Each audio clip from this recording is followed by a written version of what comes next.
লালাবাজার, তেতলি, তারপরে আমাদের ফেঞ্চুগঞ্জও করেছি গতকালকে, এবং দক্ষিণ সুরমার কদমতলিতেও করেছি, এখনও কোটালপুরে করলাম। প্রত্যেকটা মানুষ 31 দফা কর্মসূচির প্রতি ওনারা সবচেয়ে বেশি উৎসাহ যে রাষ্ট্র গঠনের বিএনপি একটা বৃহত্তর ভূমিকা পালন করবে, এবং দেশনেত্রী বেগম খালেদা জিয়া জন্য মানুষে অনেক অনেক দোয়া ভালোবাসার প্রকাশ করেছেন, এবং ভারপ্রাপ্ত চেয়ারম্যান সাহেব কবে আসবেন এটা সবাই আমারে জিজ্ঞেস করে, এবং আমিও এলাকায় আসছি, সবাই খুব উৎসাহ প্রকাশ করতেন, এবং তারা মনে করেন যে আমার আশা খুব প্রয়োজন।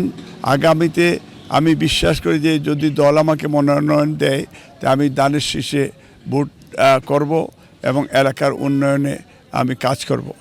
বান্ডেল থাকলে প্রতি সেনমানিতে টাকা বাঁচবে। বিকাশ সেনমানি বান্ডেল কিনে জিতুন প্রতি লেনদেনে।